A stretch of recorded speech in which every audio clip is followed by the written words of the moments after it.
Boa noite, hoxe é 13 de maio e, como sempre, comezamos cos titulares.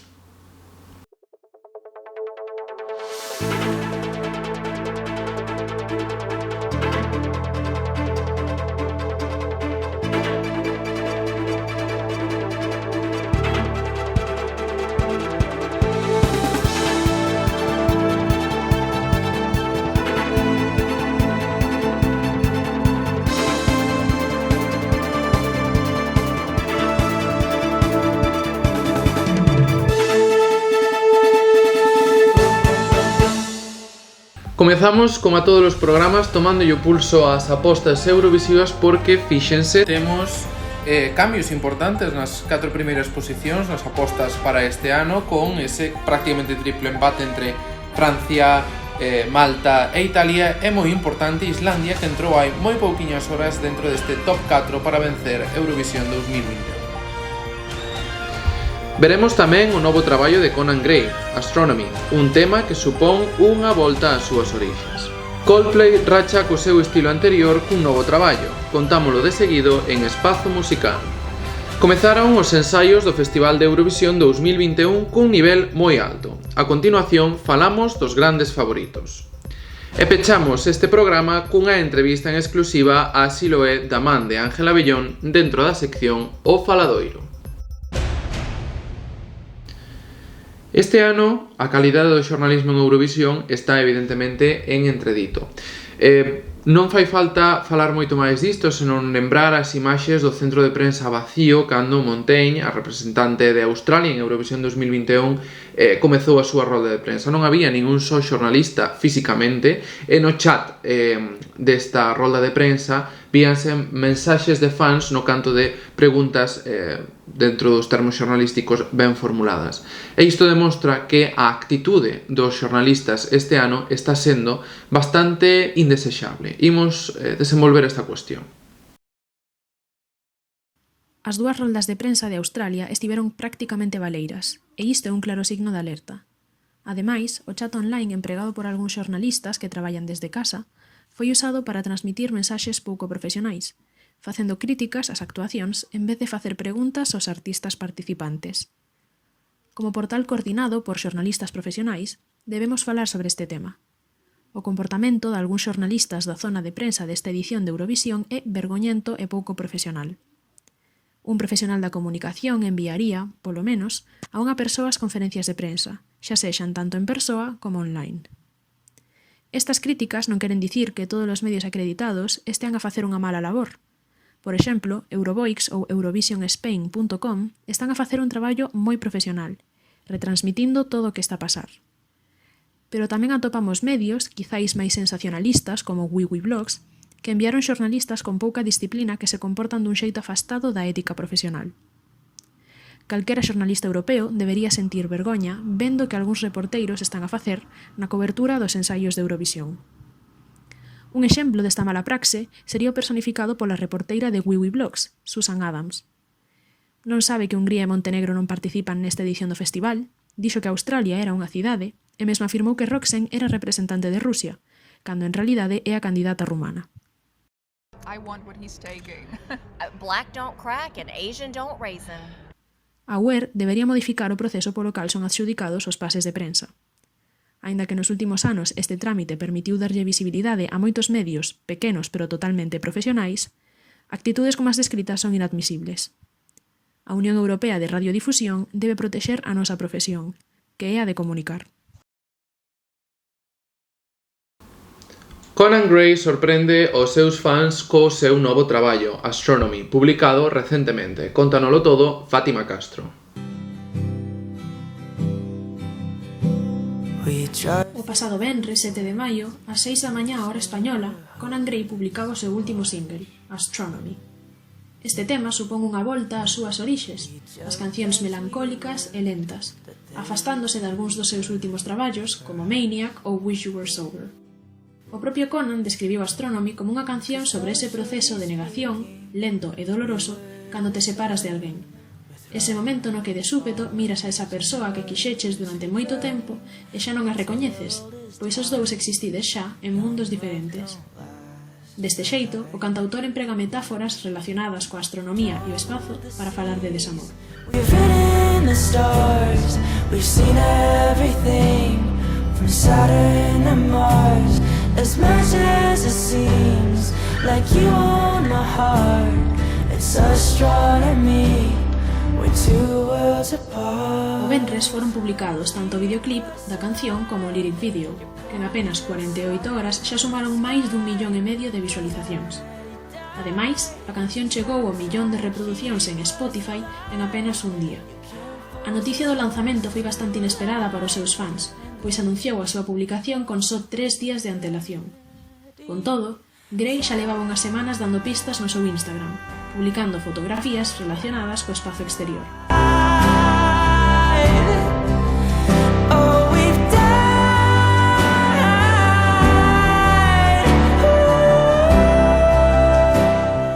Astronomy, xunto con Overdrive, os dous singles publicados por Conan no que levamos de ano. Parece que o cantautor, que publicou en marzo de 2020 o seu primeiro disco, Kid Crow, está iniciando unha nova era no seu traballo. Veremos con que nos sorprende no futuro.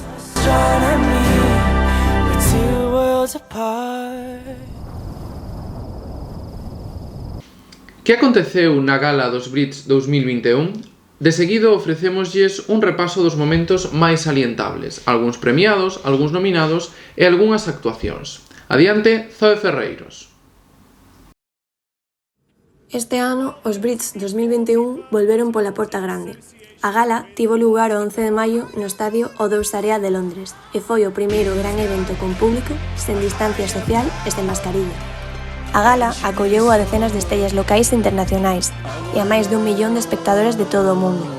Coldplay foi o grupo encargado de abrir a ceremonia interpretando o seu novo single Higher Power, con actuación ao grande. Pero non foron os únicos. Olivia Rodrigo, Arlo Parks, Elton John, Dua Lipa e The Weeknd tampouco deixaron a ninguén indiferente coas súas actuacións. Por outra banda, entre os premiados atopamos a Harry Styles.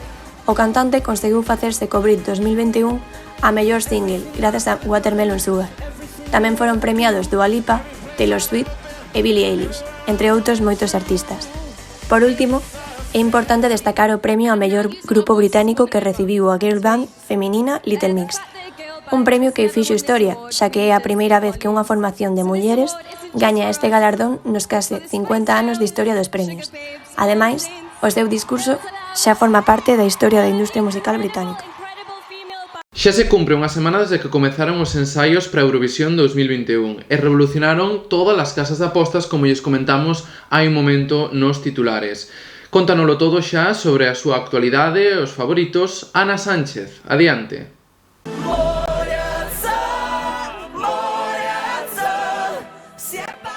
Esta semana comezaron os ensaios para as actuacións de Eurovisión 2021, onde puidemos escoitar algunhas das cancións en directo por primeira vez.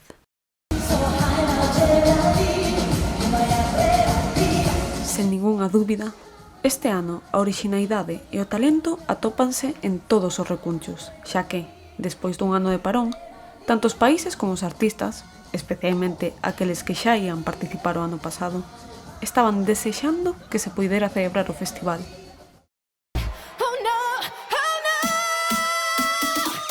Compre ter en conta que as apostas están en chamas e que Malta, Francia e Suiza proclámanse como grandes favoritas xa dende antes de escoitar as cancións en directo por primeira vez e que tras os primeiros ensaios teñen grandes competidores como a Chipre, Grecia ou Rusia.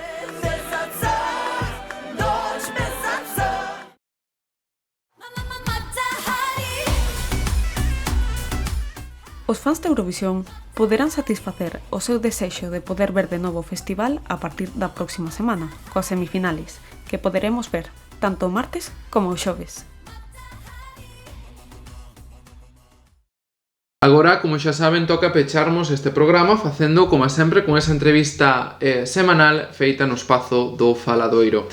Esta semana é o turno de Siloé, unha parella de artistas que revolucionou o son pop fusionando con melodías acústicas, música de autor e tamén con elementos e iconas vanguardistas, creando así un estilo de artista, un estilo profesional e sobre todo un estilo de música que non existía ata agora no noso país. Esta é unha entrevista de Ángela Bellón.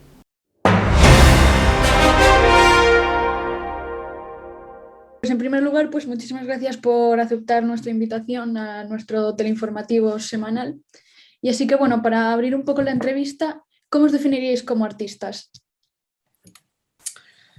Buena pregunta, la verdad. Nosotros nos gustaría que cualquier persona pudiera ser público de Siloé. O sea, odiaríamos ser un grupo de quinceañeras o un grupo de cuarentones undergrounds o snobs, o sea, no nos gustaría mucho eso, la verdad. Nos molaría ser un grupo que abarcara todos los tipos de público, o sea, un grupo pop. O sea, lo que más odiaríamos sería encasillarnos, ¿sabes? ¿Y crees que eso nos puede convertir en algo mainstream que podría ser negativo? No, es que no creo que la palabra mainstream sea negativa. O sea, creo que dentro del mainstream hay un mainstream, pues quizá más mercado técnico y un mainstream con más alma, podríamos decir, y bueno, nos encantaría estar en el segundo, pero no creo que sea algo negativo ser mainstream. Nosotros somos independientes, pero tenemos público de todo tipo. Independientes me refiero a que no pertenecemos a ninguna discográfica, tenemos nuestro propio sello, ahora mismo nuestra propia oficina. O sea, no creemos que sea algo negativo el día de mañana dar a lo mejor un paso más si lo vemos así y entrar en una multinacional, por ejemplo, pero ahora mismo no es el momento, claro. Y ahora que has dicho eso de que sois artistas independientes y demás, ¿cómo fue el hecho de estar, bueno, de la cuarentena, el confinamiento y demás, como compositores, como artistas, cómo os afectó? En nuestro caso, llevamos trabajando de manera remota desde hace muchos años, por lo menos 5 o 6 años o más, incluso antes de que existiera Siloé, porque nosotros nos dedicamos a la música profesionalmente y tenemos un home studio en nuestra casa cada uno, o sea que a nivel de modus operandi no cambió mucho, sí que pues dejamos de tocar, eso sí que ha sido un palo para todos, pero a nivel discográfico nuestro modus operandi pues fue el mismo. De hecho, aprovechamos para hacer Metrópolis 2.0, que es ese disco de colaboraciones que se va a estrenar y que gracias a la cuarentena pudimos hacer porque muchos de esos artistas probablemente en el ajetreo de su día a día no habrían colaborado con nosotros, probablemente. ¿Y cómo fue ese momento de, digamos, uniros dos músicos que, bueno, que cada uno iba un poco por su lado y de sacar este proyecto que es Siloé? Pues vino un poco de estar aburridos los dos, cada uno por su lado. Fito en solitario con Siloé como proyecto en solitario. Había sacado ya 2 álbums y estaba haciendo un sonido que en un momento le representaba, pero que es un sonido que probablemente se estaba estancando ya a nivel nacional. Y en mi caso igual. O sea, yo venía de hacer beatmaking, remezclas, producción a otros artistas y era todo como muy endogámico, ¿no? Como los productores de electrónica con los productores de electrónica, los raperos con los raperos, las bandas de indie versionando a las bandas de indie y empezaba a oler un poco como a cerrado. Entonces nos dimos cuenta de que a lo mejor era el momento de abrir un poco las ventanas y también nosotros, si queríamos conseguir resultados diferentes, teníamos que hacer cosas diferentes, no podíamos seguir haciendo lo mismo.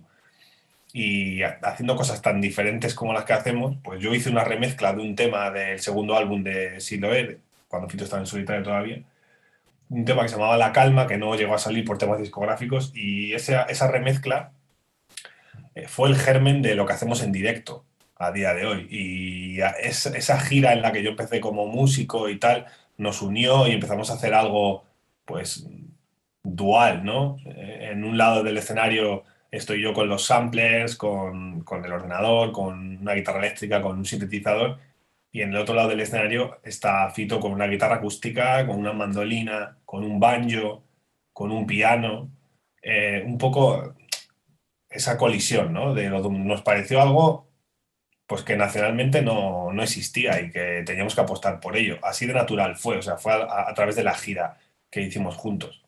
Y cuando empezasteis el proyecto, ¿cuáles eran vuestras expectativas? ¿Hasta qué punto queríais llegar? ¿Y cómo han cambiado esas expectativas a día de hoy? ¿Qué Pues objetivos os habéis puesto ahí un poco a corto o largo plazo? yo creo que somos el primer proyecto que pasa de ser un artista en solitario a ser una banda y no al revés. Normalmente la banda se separa y el cantante hace un grupo y el productor hace otro y al final luego se juntan para hacer un remember de una gira 20 años más tarde. Eso es lo típico, ¿no? Creo que al ser el primer proyecto que pasa de ser algo en solitario a ser un grupo, dice mucho de nuestras metas, o sea, de lo que queremos hacer. Lo que queremos hacer es crecer y no tener techo, o sea, cada vez estar haciendo siempre algo diferente, porque eso es lo que nos motiva.